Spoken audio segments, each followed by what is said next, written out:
ఇది శ్రీరామాయణంలోనే అత్యంత శక్తివంతమైన పరమాద్భుతమైనటువంటి ఘట్టములలో ఒకటి. షణ్ముఖోత్పత్తి అంటారు. ఇది ఎంత శక్తివంతం అంటే గర్భిణీ స్త్రీలు కానీ ఈ సర్గల్ని పారాయణ చేస్తే తప్పకుండా వాళ్ళకి సంతానం కలుగుతుంది. సంతానం ఉత్తమమైన సంతానం కలుగుతుంది. ఎటువంటి సమస్యలు లేకుండా వాళ్ళకి ప్రసవం అవుతుంది.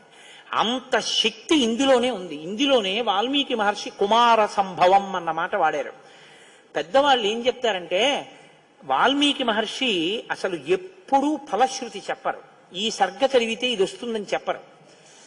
అట్లాంటి వాల్మీకి మహర్షి గంగావతరణానికి షణ్ముఖోత్పత్తికి ఫలశ్రుతి చెప్పారు. అత్యంత శక్తివంతమైన ఘట్టాలలో షణ్ముఖోత్పత్తి ఒకటి.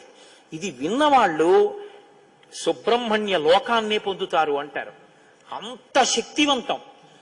ఇందులో కుమార సంభవం అన్న మాట వాల్మీకి మహర్షి వాడారు. దీన్నే కాళిదాస్ గారు తీసుకున్నారు. తీసుకుని కుమార సంభవం అన్న గ్రంథాన్ని ఆయన ఆ పేరుతోనే రచన చేశారు. కానీ ఇప్పటికీ గర్భిణీ స్త్రీలు పారాయణ చేస్తే ఈ షణ్ముఖోత్పత్తినే వింటూ ఉంటారు. కాబట్టి ఇప్పుడు మీరు అవధరించండి. పురా రామకృతోద్వాహో నీలకంఠో మహాతపాః దృష్ట్వాచ స్పృహయా దేవీం మైథునాయోపచక్రమే అంటూ మొదలుపెట్టారు విశ్వామిత్ర మహర్షి. నాయనా రామా, నీకు అంగదేశం గురించి చెప్పాను. మన్మధుడు కాలిపోయాడు. తర్వాత పార్వతీ పరమేశ్వరులకి వివాహం అయింది. ఎలా అయింది మరి మన్మధుడు లేకుండా? ప్రారంభమే ఒక గొప్ప విషయం.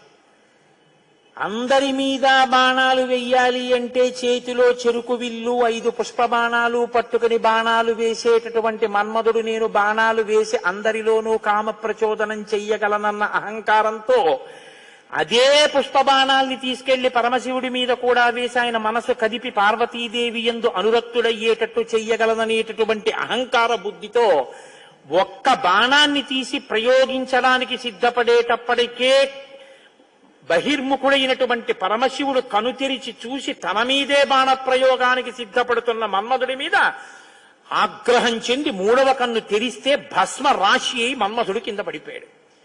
కాబట్టి సృష్టి ఆగిపోయి ఉండాలి కదా. ఇప్పుడు మన్మధుడు లేడుగా. మరి అప్పుడు పార్వతీ కళ్యాణం ఎలా అయింది అంటే అమ్మవారు ఏం చేసిందంటే ఏ ఆయుధములను మన్మధుడు పట్టుకుంటాడో వాటిని ఆవిడ పుచ్చుకుంది. 5 పుష్పబాణాల్ని చెరుకు విల్లు ఆవిడే పుచ్చుకుంది.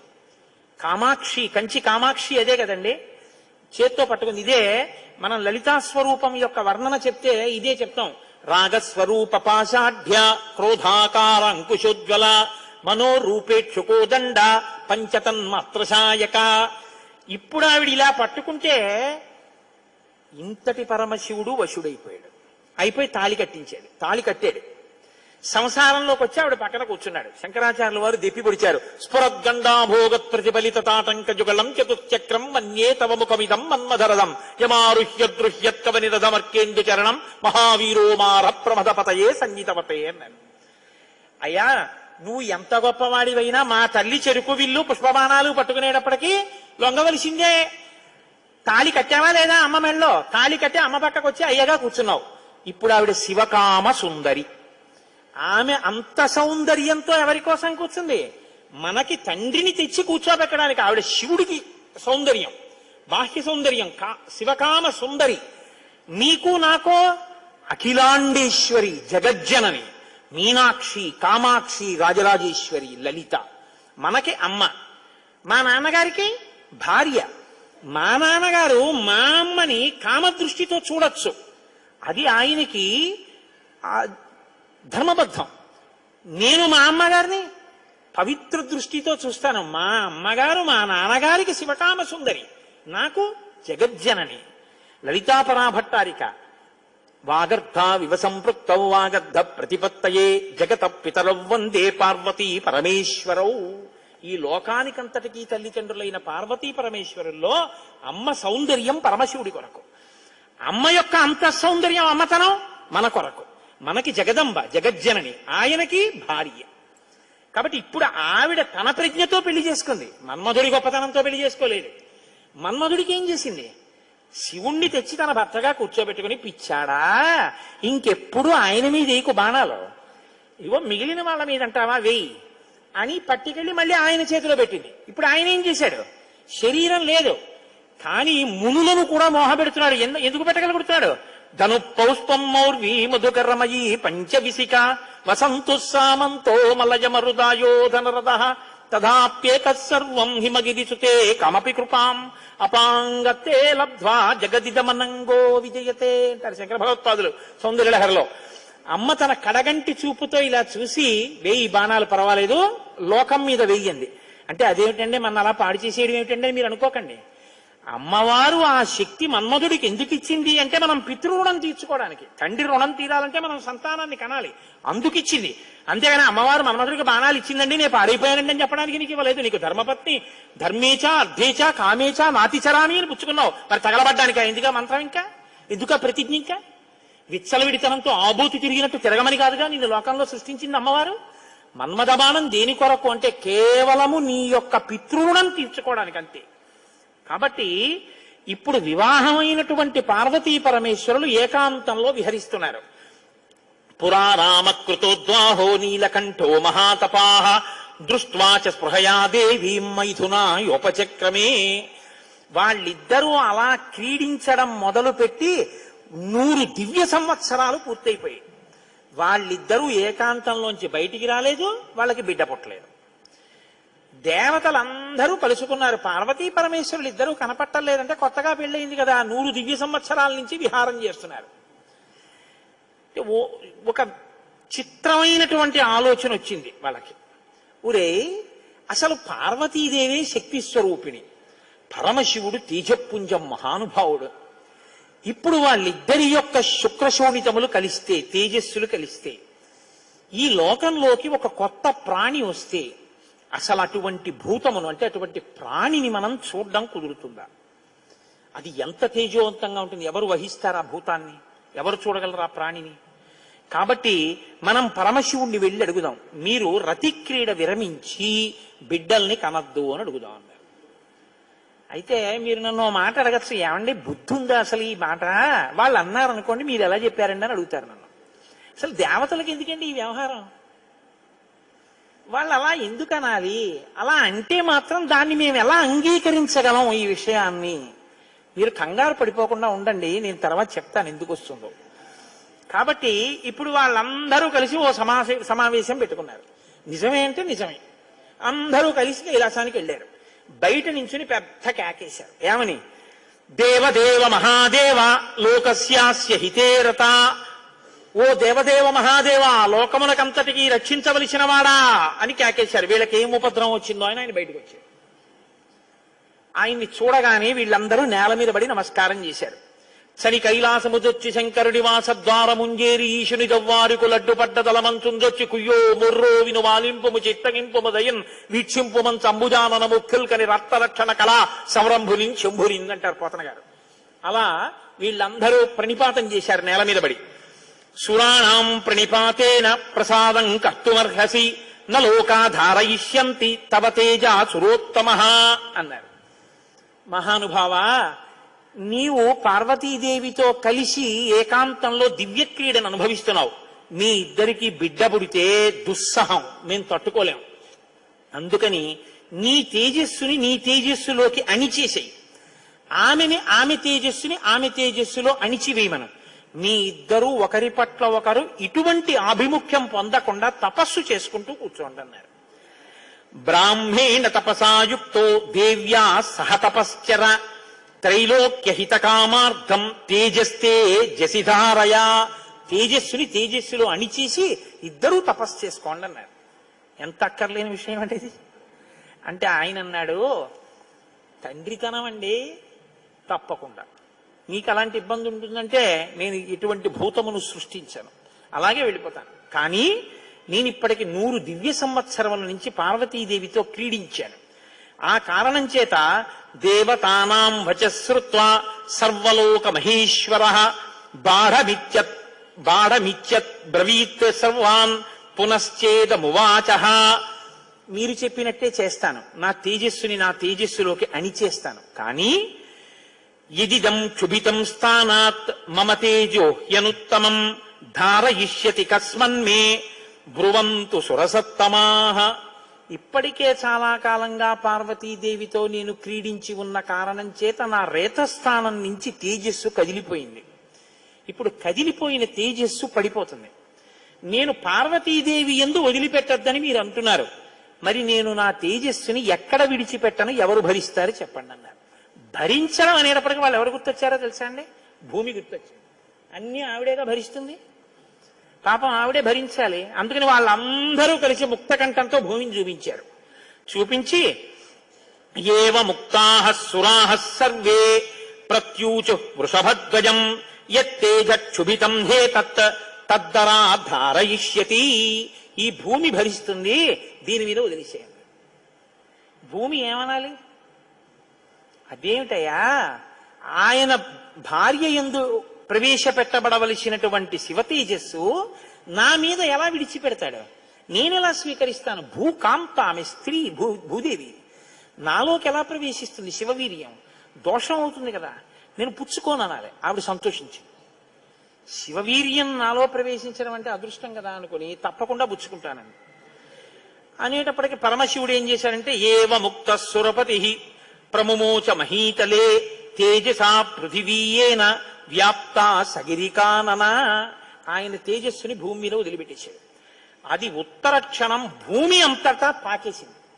పాకేసి పర్వతాల్లో, నదుల్లో, సముద్రాల్లో, చెట్లలో పరివ్యాప్తమైతే ఆ తేజస్సు యొక్క స్థితిని భూమి తట్టుకోలేకపోయింది. తట్టుకోలేక పెద్ద పెద్ద కేకలేసింది ఆవిడ.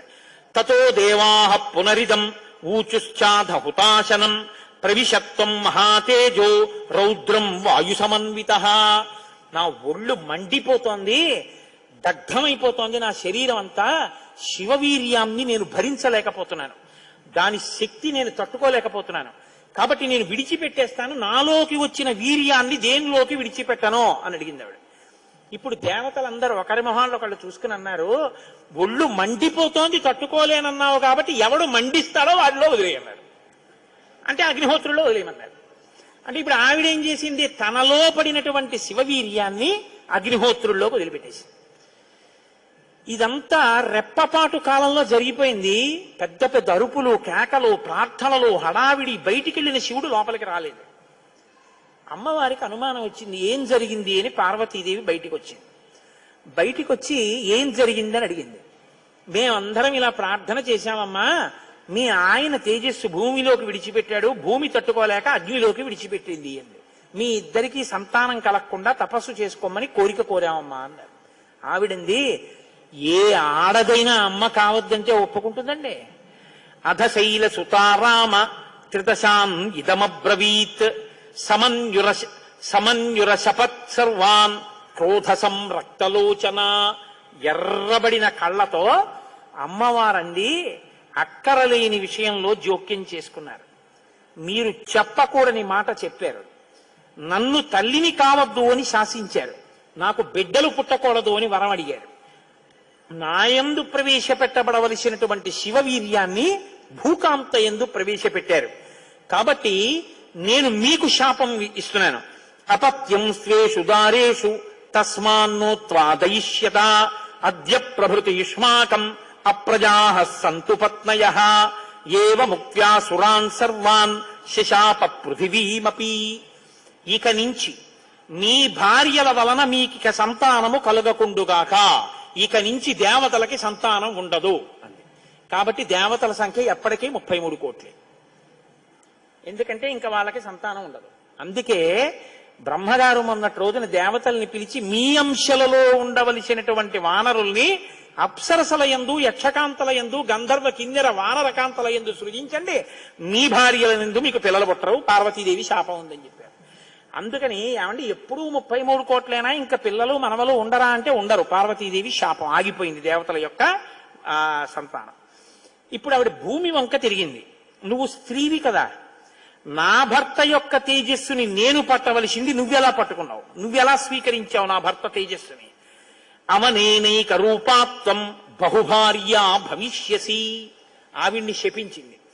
నువ్వు ఒక్క రూపంతో ఉండవు, భూమి అని పిలవబడినా నీకు అనేకమైనటువంటి స్థితి కలుగుతుంది. ఒక చోట చౌటు నేల, ఒక చోట నల్ల నేల, ఒక చోట ఎడారి, ఒక చోట పంట పండే నేల, ఇలా నువ్వు రకరకాలుగా అయిపోతావు. అంతేకాదు బహుభార్య భవిష్యసి, నీకు ఒక్క భర్త ఉండడు. నీ భర్త కానివాడి వీర్యం నువ్వు పుచ్చుకున్నావుగా, నీకు ఇంకా ఎంతమంది భర్తలో లెక్కుండరు. అందుకే రాజ్యాన్ని పాలించిన వాడందరూ భూమిపతులే. ఎంతమంది ఆవిడికి భర్తలు లెక్కలేదు. కారణం ఏమిటంటే పార్వతీదేవి శాపం. అవనేనైక రూపాత్వం బహుభార్య భవిష్యసి నచ పుత్ర కృతాం ప్రీతిం మక్రోధ కలుషీకృత. ఏ ఆడదైనా కోరుకునేది ఏమిటంటే భర్త వలన కొడుకుని కనాలి, ఆ కొడుకు పేరు ప్రఖ్యాతులు తేవాలి, తల్లి సంతోషించేటట్టు ప్రవర్తించాలని కోరుకుంటాడు. ఏ తల్లి ఈ లోకంలో ఏ ఒక్కటి సహించదో అది నీ యందు నిజమగుగాక. ఏ తల్లి అయినా ఏది సహించలేదు, ఎంత తప్పైనా సహిస్తుంది. కానీ అమ్మ వంక ఆడదాన్ని చూసినట్టు చూశాడు అనుకోండి కొడుకు, అమ్మ మాత్రం ఒక్కనాటికి క్షమించదు. ఇంకా అమ్మలో ఆడతనాన్ని చూడకూడదు. ఇంకంతకన్నా పవిత్రంగా మాట్లాడడం కష్టం, ఇంకంతకన్నా నేను దిగి మాట్లాడను.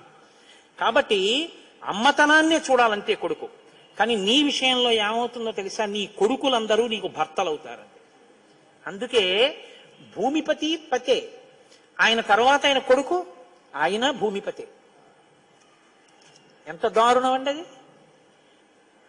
ఒక ఆయన పరిపాలిస్తున్నాడు, ఆయన భూమిపతి, ఆయనకి కొడుకు పుట్టాడు. ఇప్పుడు భూమికి ఆయన ఏమవ్వాలి? కొడుకు. ఆ భూమిపతి వెళ్ళిపోయాడు, ఇప్పుడు ఈయనేమవుతాడు? ఈయన భూమిపతే, తన కొడుకు తనకి భర్త. ఇంతకన్నా దారుణమే ఉంది? ఇది పార్వతీదేవి శాపం. కాబట్టి నచ పుత్ర కృతాం ప్రీతిం మక్రోధ కలుషీకృత ప్రాప్యసిత్వం సుదుర్మేధే మమ పుత్రమనిచ్చతి. నాకు బిడ్డలు కలగకుండా చేశారు కాబట్టి మీరు ఈ శాపం అనుభవించండి అని లోపలికి వెళ్ళిపోయారు. ఇప్పుడు వీళ్ళందరూ ఇలా వేళ్లు విరిచారు. ఒరే అక్కర్లేని విషయంలో జోక్యం చేసుకున్నాను రా, ఎవడరా ఈ మాట చెప్పింది అసలు అన్నాడు. వాడు ఉంటాడేమిటి ఇంకక్కడ. ఇప్పుడు అందరూ భారంగా తలకాయలు ఉంచుకుని ఇళ్లకెడితే వీళ్ళ శిఖలు ఎవరు పట్టుకుంటారు? ఒరే ఎందుకు వెళ్ళావురా నువ్వు, నీ వల్ల నాకు ఇంకా బిడ్డలు కలగరని వాళ్ళు పట్టుకుంటారు. కాబట్టి ఇప్పుడు వాళ్ళందరూ ఇళ్లకెళ్లారు. సగత్వా తప అతిష్టత్ పార్శ్వే తస్యోత్తరే గిరే హిమవత్ ప్రభవే శృంగే సహదేవ్యా మహేశ్వర. హిమాలయ పర్వత ప్రాంతంలో పార్వతీ సహితుడై పరమశివుడు మాత్రం హాయిగా కూర్చుని తపస్సు చేసుకుంటున్నాడు. ఇంకా వాళ్ళిద్దరికీ బిడ్డలు పుట్టకూడదు అన్నారుగా, అందున ఆయన వెళ్ళి తపస్సు మొదలెట్టాడు. గొడవ ఎక్కడొచ్చింది? ఇక్కడతో ఏమైపోలేదు గొడవ. తారకాసురుడని వాడు బయలుదేరాడు. వాడికి తెలిసే విషయం, ఇక పార్వతీ పరమేశ్వరులకి బిడ్డలు పుట్టరని, దేవతలకి బిడ్డలు పుట్టరని తెలుసు వాడికి. వాడు బ్రహ్మగారి గురించి తపస్సు, వాడు చాలా తెలివైన వాడు. నాకు చావుద్దన్నాడు, అది కుదరదన్నాడు ఆయన. అయితే పార్వతీ పరమేశ్వరులకు కొడుకు పుడితే వాళ్ళ చేతిలో చచ్చిపోతానన్నాడు. బ్రహ్మగారు ఏమంటారు? తథాస్తు. వీళ్ళే అడిగారు పార్వతీ పరమేశ్వరుని, వాళ్ళిద్దరు తపస్సుకి వెళ్ళిపోయారు. ఇప్పుడు వెళ్ళి మీ ఇద్దరు బిడ్డలు కనండి అన్నారు అనుకోండి, ఇంకేమైనా ఉందా? వద్దన్నావు, అన్ని శాపాలు ఇచ్చేసింది ఆవిడ. అంటే మీరు బాగా గమనించండి, ఏదైనా ఆడది భరిస్తుంది, కానీ ఆడదాని అమ్మతనానికి, ఆడదాని భర్తృత్వాన్ని పంచుకోవడానికి ఇంకో ఆడదొస్తే మాత్రం ఈ లోకంలో సహించడం అన్నది ఉండదు. అది ఈ జాతి క్షమించలేదు. ఇది రామాయణం యొక్క తీర్పు. కాబట్టి ఇప్పుడు వీళ్ళు వెళ్ళి అడగలేరు పార్వతీ పరమేశ్వరుని. కొడుకు పుడితే తప్ప వీళ్ళకి బతుకులేదు. ఎందుకని? వీళ్ళని చాలా బాధ పెట్టేస్తున్నాడు తారకాసురుడు. కాబట్టి ఇప్పుడు ఏం చెయ్యాలో అర్థం కాక పార్వతీ పరమేశ్వరులను అడగలేక చతుర్ముఖ బ్రహ్మగారి దగ్గరికి వెళ్ళారు. వెళ్ళి, అయ్యా ఎలాగండి పార్వతీ పరమేశ్వరులకు కొడుకు పుడితే తప్ప మేము రక్షింపబడం, ఇప్పుడు పుట్టే మార్గం ఏమైనా ఉందా అని అడిగారు. అడిగితే ఆయన అన్నారు, శైలపుత్ర్యా యుదుక్తం తత్ న ప్రజా సంతు పత్నిషు తస్యావచనమక్లిష్టం సత్యమేతన్న సంశయః.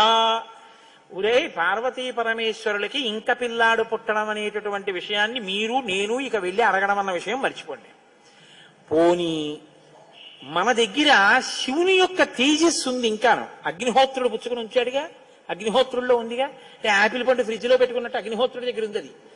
పోని దాన్ని తెచ్చి ఎవరిలోకైనా నిక్షేపిద్దామంటే మీ భార్యలు ఎవ్వరికీ పిల్లలు పుట్టరు.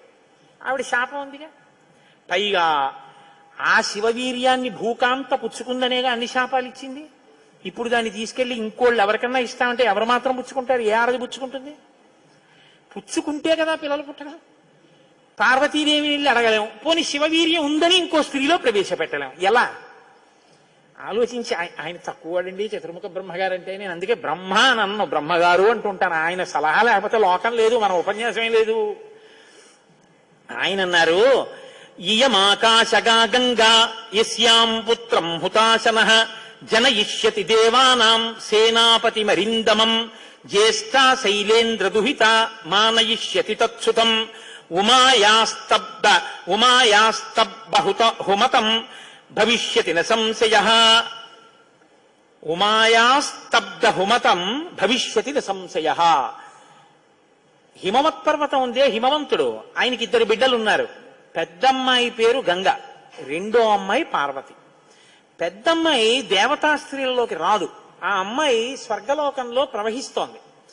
ఇప్పుడు తనకి బిడ్డలు పుట్టలేదన్న బాధ ఎప్పుడు పోతుందంటే, తన భర్త యొక్క వీర్యం తన అక్కగారిలోకి ప్రవేశించి బిడ్డ పుడితే తన అక్క కొడుకు తన కొడుకేగా. అందుకుని కొంచెం మనసు కుదుటపరుచుకుని పోన్లే బిడ్డ పుట్టాడని సంతోషిస్తుంది. అక్క జోలికి వెళ్ళదు, ఎందుకంటే కొంచెం ఆప్యాయత అన్నదోటి ఉంటుంది. అక్క కొడుకు తన కొడుకే అవుతాడు కాబట్టి. కాబట్టి మనం పార్వతీదేవి కోప్పడకూడదంటే ఆ గంగాదేవి యందు ఈ శివవీర్యాన్ని నిక్షేపించాలి. ఇప్పుడు శివవీర్యం ఎవరి దగ్గర ఉంది? అగ్నిహోత్రుడి దగ్గర ఉంది. ఇప్పుడు అగ్నిహోత్రుడు ఏం చేయాలి? గంగాదేవిలో విడిచిపెట్టాలి. గంగాదేవి ఒప్పుకోవద్దు. కాబట్టి మీరేం చేయాలి? మీరేగా వెళ్ళి ప్రార్థన చేశారు, మీరే వెళ్ళి అగ్నిహోత్రుడిని గంగని ప్రార్థన చేయండి అన్నారు. ఇప్పుడు గంగాదేవి దగ్గరికి వెళ్ళి, అమ్మ ఏమనుకోవద్దు, శివవీర్యం అగ్నిహోత్రుడి దగ్గర ఉంది, నువ్వు అది బుచ్చుకో అంటే చీ నోర్ముయ్యి అంటే. అందుకని ఈ మాట ఎవరు చెప్పాలో ఒక్క పురుషుడు చెప్పాలి. పురుషులందరూ వెళ్ళి చెప్తే అసహ్యంగా ఉంటుంది. మీరు వెళ్ళి అగ్నికి చెప్పండి, అగ్ని వెళ్ళి ఆవిడికి చెప్తారని. ఎందుకంటే ఇంత ఇబ్బంది అంటే, ఇది గట్టిగా చెప్పుకునేది కాదు, ప్రయత్నం చేస్తున్నారు. పార్వతీ పరమేశ్వరులకి పుత్రుడు కలిగేటట్టు తెలిస్తే చంపి అతడు పారేస్తాడు ఆయన తారకాసుడు. అందుకని ఎవరికీ తెలియకుండా జరగాలి ఈ పని అంతాను. ఇప్పుడు వీళ్ళందరూ కలిసి అగ్నిహోత్రుడి దగ్గరికి వెళ్ళారు. అయ్యా ఎంత గొప్ప సలహా చెప్పావు, ఏదో ఓ కారు చీకటిలో కాంతిరేఖ, కఠినమైన సాక్ష్యానికి సూక్ష్మమైన రంధ్రం దొరికాయి, ఇక మేము అల్లుకుంటాం కథ అన్నారు. తచ్చుత్వా వచనం తస్య కృతార్థా రఘునందన ప్రణిపత్య సురాः సర్వే పితామహం అపూజయన్. బ్రహ్మగారికి పూజ చేసి నమస్కారం చేసి బయలుదేరి అగ్నిహోత్రుడి దగ్గరికి వెళ్ళారు. వెళ్ళి ఆయనతో అన్నారు, దేవ కార్యమిదం దేవ. ఇప్పుడు మాట్లాడడం కొంచెం జాగ్రత్తగా మాట్లాడడం మొదలెట్టారు. ఇది దేవకార్యం, ఏదో మేము సరదాగా నువ్వు బట్టికెళ్ళి అక్కడ విడిచిపెట్టు ఇలాంటి మాటలు చెప్పడానికి రాలేదు. నీకు పిల్లలు పుడితే నాకెందుకు, పుట్టపోతే నాకెందుకు, ఇలాంటి వాటిల్లో ఇక మేము జోక్యం చేసుకోం, బుద్ధి వచ్చింది మాకు. కాకపోతే ఇది దేవకార్యం. ఇప్పుడు ఈ పిల్లాడు పుట్టకపోతే వీపులు పగిలిపోతున్నాయి తారకాసురుడి వల్ల, అందుకని పుట్టాలి పిల్లాడు. కాబట్టి సంవిధత్స హుతాశన శైలపుత్ర్యాం మహాతేజో గంగాయాం తేజవుత్సృజా. నీలో ఉన్న శివ తేజస్సుని పట్టుకెళ్లి గంగలో విడిచిపెట్టు.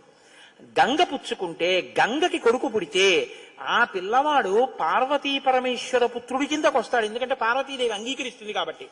ఆ పిల్లవాడికి సేనానాయకత్వం ఇద్దాం, వాడు సేనాధిపతి అయితే వాడి చేతిలో తారకాసురుడు చచ్చిపోతాడు. అందుకని నువ్వు వెళ్ళి గంగను అడిగన్నారు. ఇప్పుడు పుచ్చుకునేటప్పుడు అప్రసన్నమైన మనస్సుతో ఆవిడ పుచ్చుకుంది అనుకోండి, ఇది ఎక్కడ చికాకు వచ్చిందిరా అని. అప్రసన్నమైన మనస్సుతో కానీ అలా పుచ్చుకుంటే తేజోవంతుడైన బిడ్డ సంభవించాడు. కాబట్టి ఆవిడ ప్రసన్నంగా పుచ్చుకోవాలి. అంటే ఆవిడ ప్రసన్నంగా పుచ్చుకోవడానికి యోగ్యమైన రీతిలో ఆవిడికి చెప్పాలి. కాబట్టి ఆయన వెళ్ళి చెప్పాడు అగ్నిహోత్రుడు, గర్భం ధారయ వైదేవి దేవతానాం ఇదం ప్రియం అన్నాడు. అమ్మా నువ్వు గర్భం ధరించాలమ్మా, ఆవిడ కన్య, భర్త లేడు, మరి నువ్వు గర్భం ధరించాలంటే అందావిడే దేవతానాం ఇదం ప్రియం. అమ్మ దేవకార్యం ఇది, అందుకుని నిన్ను అడుగుతున్నాను తప్ప ఇంకో మాట అనుకో కృష్ణ తల్లి.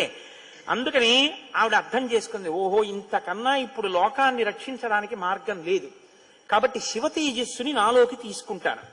తస్య తద్వచనం శ్రుత్వా దివ్యం రూపమధారయత్. ప్రసన్నంగా తీసుకుంది అనడానికి గుర్తు దివ్యమైన రూపాన్ని ధరించి శివ తేజస్సుని తనలోకి తీసుకుంది. ఇప్పుడు వీళ్ళ బాగా గమనించండి, సుబ్రహ్మణ్యోత్పత్తి అంటే ఎటువంటిదో తెలుసా అండి? 33 కోట్ల మంది దేవతలు ఇలా ఎదురు చూస్తున్నారు. ఇప్పుడు కాని శివవీర్యం ఎందుకో పనికి రాకుండా పోయిందనుకోండి, గంగ కానీ అయ్యి బాబాయ్ నేను భరించలేకపోతున్నానని వదిలి అవతల పారేసింది అనుకోండి, అంతే. ఇక శివవీర్యం లేదు, ఎందుకంటే ఉన్న శివవీర్యం పాడైపోయింది. కాబట్టి ఇక పుత్రుడు కలగడు. ఇక పుత్రుడు కలగకపోతే ఇక ఎప్పటికీ అసలు దేవతల యొక్క రాజ్యం అన్నది ఇక రాదు, తారకాసురుడే ఉంటాడు. కాబట్టి ఇక మీరు నేను పురాణం చెప్పుకోవడం ఇప్పటికీ ఉండదు, ఆయనే పరిపాలిస్తుంటాడు కదా. కాబట్టి ఇప్పుడు ఆ గంగ వల్ల బిడ్డ పుట్టాలి. వీళ్ళందరూ ఉత్కంఠతో ఎదురు చూస్తున్నారు. గంగ గర్భం ధరించి బిడ్డని కంటుందా? ఇది ఇంత చల్లటి గంగమ్మలోకి శివవీర్యం వెళ్ళింది. వెళ్ళగానే ఆవిడ ఇప్పుడు పెద్ద కేకేసింది, అయ్య బాబోయ్ ఈ శివవీర్యం యొక్క వేడికి నా నీరు ఉడికిపోతోంది, నేను భరించలేకపోతున్నాను, దీన్ని వదిలేస్తున్నాను. ఎక్కడ వదిలేనని వీళ్ళందరూ నీరసపడిపోయారు. అయ్యయ్యయ్యయ్యో మన ప్రణాళిక పోయింది అనేటప్పటికీ తస్య తద్వచనం శ్రుత్వా దివ్యం రూపమధారయత్ దృష్ట్వా తన్మహిమానం. ఆ తర్వాత సమంతతస్తదా దేవీం అభ్యసించిత పావకః సర్వశ్రోతాంసి పూర్ణాని గంగాయా రఘునందన తమువాచ తతో గంగా సర్వతే దేవ పురోహితం అశక్తాధారణే దేవ తవ తేజస్సముద్భవం దహ్యమానగ్నినాతేన సంప్రవ్యధితతే ససా. ఇప్పుడు నేను ఈ తేజస్సుని ఎక్కడ వదిలిపెట్టేను, నా సర్వాంగములు క్షోభించిపోతున్నాయంది ఆవిడ. అగ్నిహోత్రుడు చూసి అన్నాడు, బిడ్డ పుట్టాడో లేదో తరువాతి మాట, ముందసలు నువ్వు కలతపడిపోతున్నావు, నువ్వు తట్టుకోలేవు. కాబట్టి అథాబ్రవీదిదం గంగాం సర్వదేవ హుతాశనః ఇహ హైమవతే పాదే గర్భోయం సన్నివేశ్యతాం. అదిగో ఆ హిమాలయ పర్వత ప్రాంతముల యొక్క పాదముల యందు తీసుకెళ్లి నీలో ఉన్నటువంటి శివ తేజస్సుని విడిచిపెట్టేసేయండి. గంగ తనలో ఉన్న శివ తేజస్సుని తీసుకెళ్లి హిమాలయ పర్వత ప్రాంత పాదముల యందు వదిలిపెట్టేసి వదిలిపెట్టేసేటప్పటికి అది వెళ్ళి రెల్లు దుబ్బుల్లో పడిపోయింది, గడ్డిలో పడిపోయింది. ఇప్పుడు అందులోంచి ఒక్కసారి కాంతి కనపడింది వాళ్ళకి. పిల్లాడేమైనా వచ్చారా? వాళ్ళకి పిల్లాడు కావాలి. ఇప్పుడు వాళ్ళు చూస్తే సర్వం పర్వత సన్నద్ధం సవర్ణమవద్వనం జాత రూపమితి ఖ్యాతం తదా ప్రభృతి రాఘవ సువర్ణం పురుష వ్యాఘ్ర హుతాసన సమప్రభం తృణవృక్షలతాగుల్వం సర్వం భవతి కాంచనం. ఆ శివవీర్యంలోంచి ఆ తేజస్సులోంచి అగ్ని ఎటువంటి కాంతితో ఉంటాడో అటువంటి కాంతితో మొట్టమొదట బంగారం పుట్టింది లోకంలో. బంగారం శివవీర్యం, అందుకే బంగారానికి శివవీర్యం అని పేరు. బంగారం పుట్టి బంగారంతో అక్కడ ఉన్నటువంటి తృణవృక్ష లతాగుల్మం సర్వం భవతి కాంచన. ఆ గడ్డి చెట్లు అన్ని బంగారు రంగులో మెరిసిపోయాయి ఒక్కసారి. తర్వాత వెండి పుట్టింది. ఆ వెండిని చూశారు, తెల్లగా ఉంది వెండి. అయిపోయింది. ఆ తర్వాత ఇంకా మిగిలినటువంటి క్షారంలోంచి రాగి ఇనుము పుట్టాయి. మిగిలిపోయినటువంటి మలంలోంచి తగరము సీసము పుట్టాయి. తప్ప పిల్లవాడు మాత్రం కనపడలేదు. అయిపోయింది మన ప్రణాళికంతా, పిల్లవాడు పుట్టలేదు అని దిగాలు ముఖాలు వేసుకుని ఆ పైనుంచి చూస్తున్నారు. ఆ రెల్లు దుబ్బుల్లో రాత్రివేళ తెల్లగా మెరుస్తాయే రెల్లు దుబ్బులు, ఆ రెల్లు దుబ్బుల్లోంచి తదగ్నినా పునర్వ్యాప్తం సంజాత శ్వేత పర్వత దివ్యం శరవణం చైవ పావకాదిత్య సన్నిభం.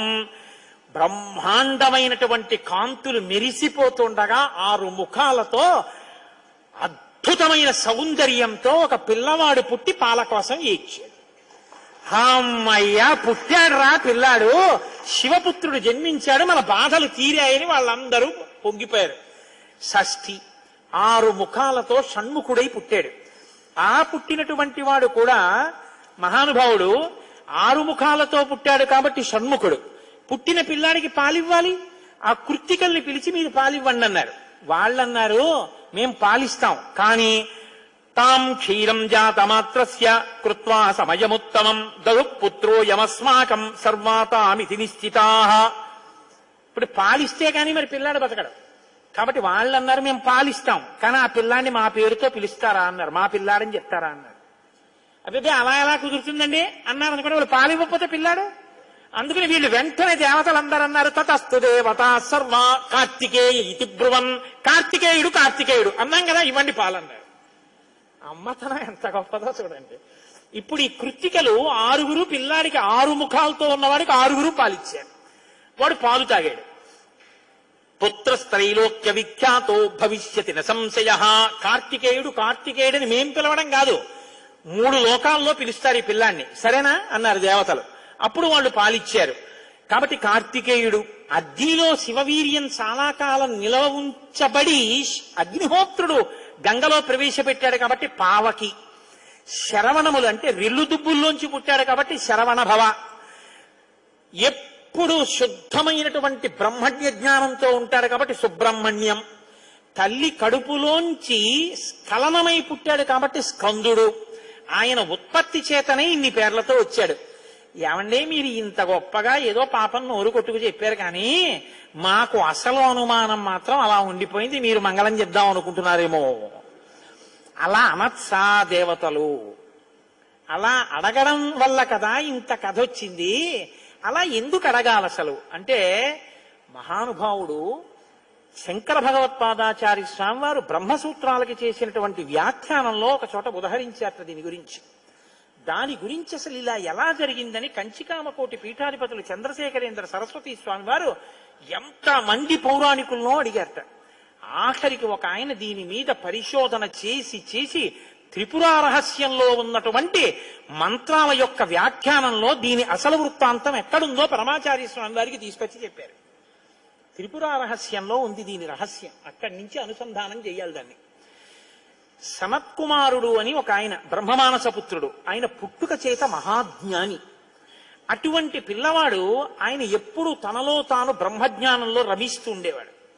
ఆయన ఒక రోజు రాత్రి నిద్రపోవడం అంటే గుర్తుపెట్టుకోండి, బ్రహ్మవేత్త నిద్రకి కూడా ఆయన సాక్షి. అటువంటి ఆయనకి కలొచ్చిందంటే అవస్థ ఏర్పడింది, స్వప్నావస్థ. ఆ కల్లో తాను రాక్షస సైన్యాల మీద యుద్ధం చేస్తున్నట్టు కలొచ్చింది. ఆయన తెల్లబోయి, ఇదేమి నాకు కల రావడం ఏమిటి, కల రావడం అంటే మనసులో ఏదో కోరిక ఉంది, ఆ కోరిక కల్లో కనపడింది, స్వప్నావస్థలోకి వెళ్ళాను, ఇది దోషం కదా, నాకు అలా ఎందుకు జరిగిందని తండ్రి చతుర్ముఖ బ్రహ్మగారి దగ్గరికి వెళ్ళారు. వెళ్ళి నాన్నగారు నాకు ఇలా కళ ఎందుకు వచ్చింది నాన్నగారు అసలు అని అడిగాడు.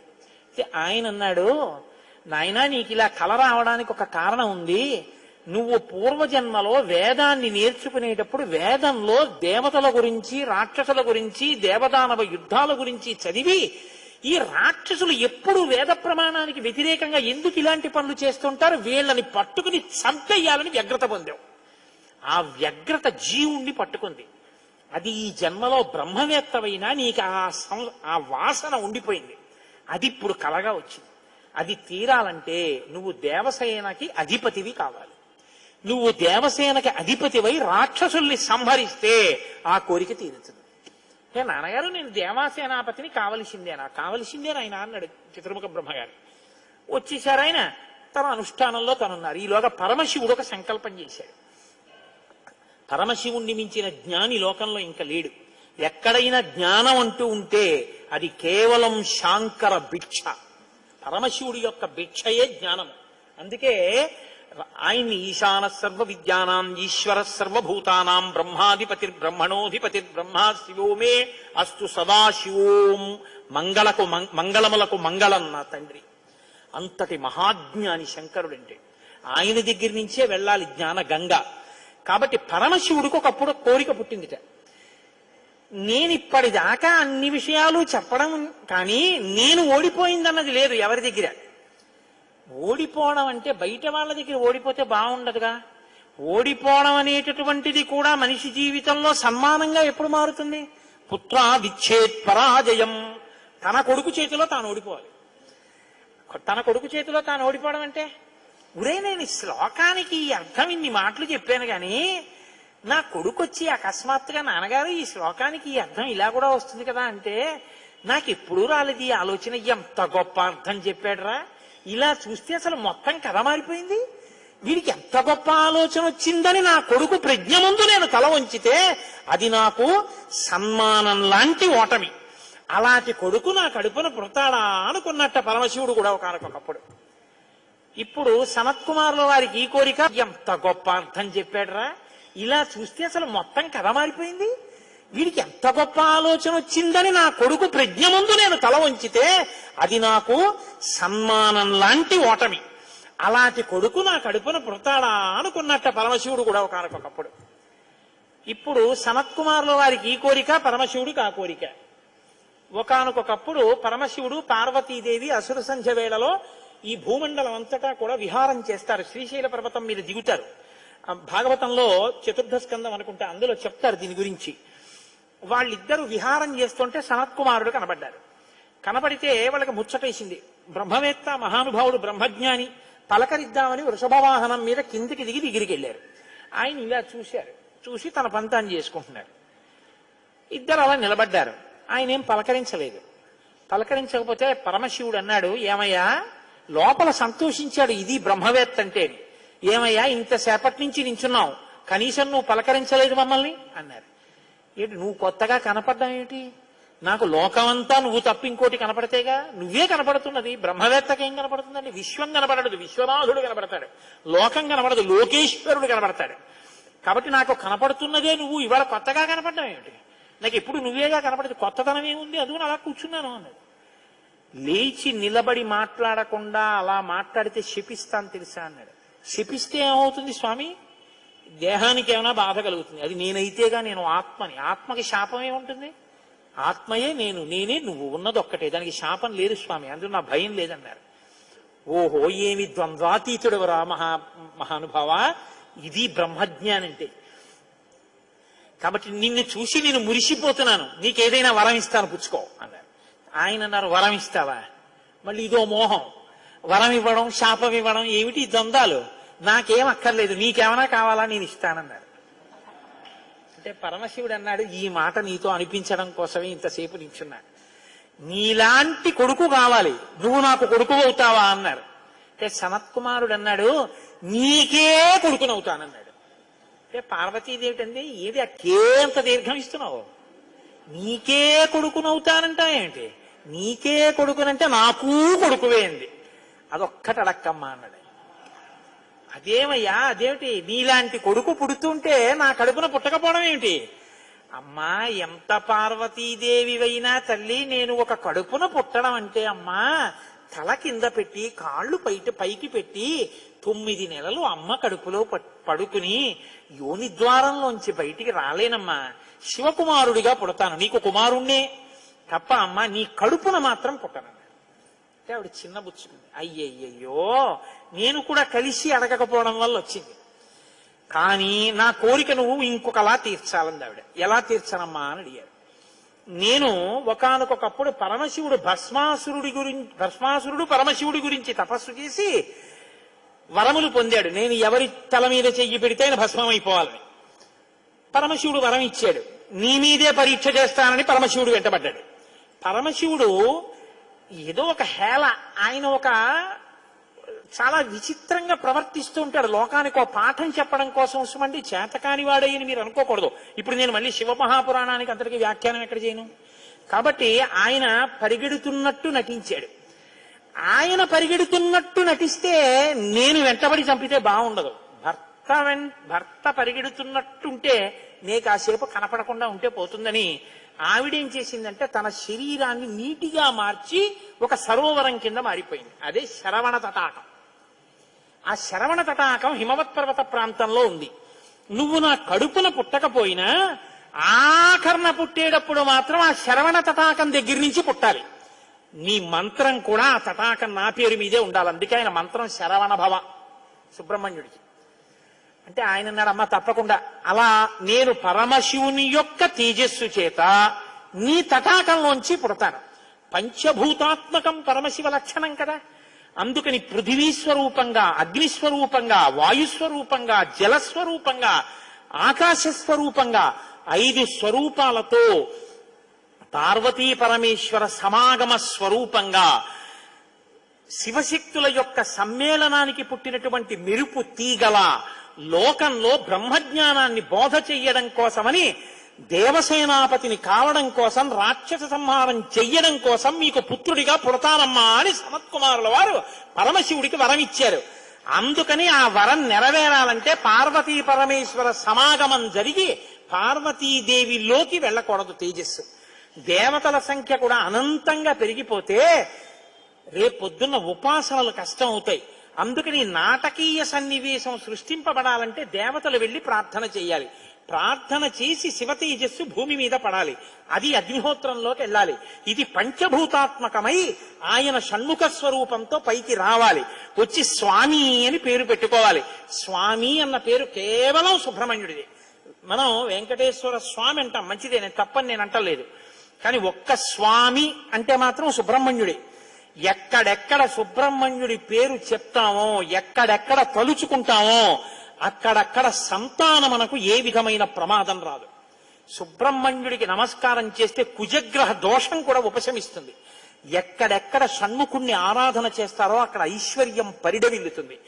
పక్కన ఉన్నటువంటి తమిళ దేశం, ద్రవిడ దేశంలో అంత ఐశ్వర్యం వచ్చింది, అన్ని పరిశ్రమలు వచ్చాయంటే కారణం ఏమిటో తెలుసా అండి? సుబ్రహ్మణ్యారాధన. వాళ్ళు విపరీతమైన సుబ్రహ్మణ్యారాధన చేస్తారు.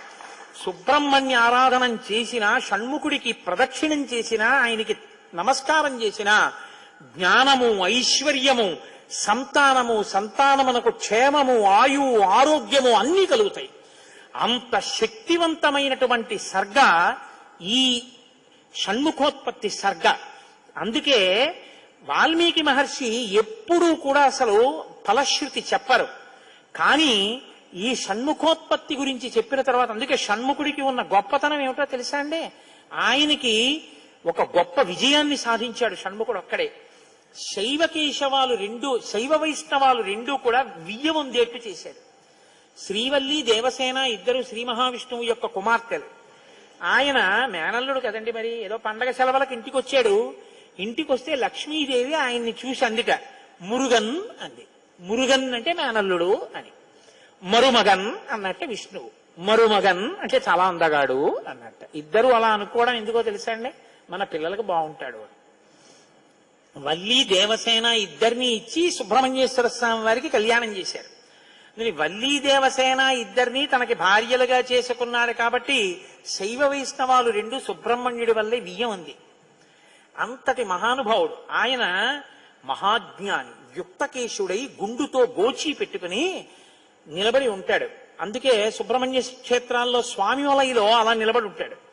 ఆయన ప్రణవానికి అర్థం చెప్తే పరమశివుడంతటి వాడు తెల్లబోయి, ఎంత గొప్పగా చెప్పావురా అన్నట్టు. నాన్నగారు అలా అంటే కుదరదు, ఇది ప్రణవ రహస్యోపదేశం కదా, మీరు కూడా మడి కట్టుకుని వచ్చి శిష్యుడిగా కూర్చోండి చెప్తానన్నట్టు. ఒరే ఎంత బాగా చెప్పావురా అని వచ్చి కూర్చుని విన్నట్ట. శివుడంతటి వాడు ఇంత బాగా చెప్పగలిగిన కొడుకు పుట్టాలని కదా కోరుకున్నాడు. ఆత్మాదిచ్చేత్ పుత్రాదిచ్చేత్ పరాజయం. తండ్రి గారికి ఆ కోరిక తీరిందటువంటి బ్రహ్మజ్ఞాని పుట్టాడు. ఆయనే తరువాతి కాలంలో కేవలం పాలు తాగి పెద్దవాడైపోయాడంతే. అయిపోగానే ఆయన్ని దేవసేనకి తీసుకొచ్చి పట్టాభిషేకం చేసేశారు. సేనాధిపతి అయిపోయాడు. తారకాసుర సంహారం చేశాడు. దేవతలందరూ సంతోషించారు. అమ్మ అందమంతా మూర్తీభవించుంటుంది. అందుకే ఇంతంత బుగ్గలు, ఎర్రటి మనిషి, ఆహారాలు, చిన్న పట్టుబట్ట, ఎప్పుడు అమ్మ శక్తి అంతా చేతిలో శూలంగా పట్టుకుని ఆ కుక్కుట ధ్వజం, ఆ నెమలి మీద కూర్చుంటే ముద్దులు మూట కడుతూ ఎంత అందంగా ఉంటాడో. అందుకే సుబ్రహ్మణ్యేశ్వర స్వామి వారి యొక్క మూర్తి వంక అదే పనిగా చూసినా కూడా సత్సంతానం కలుగుతుంది.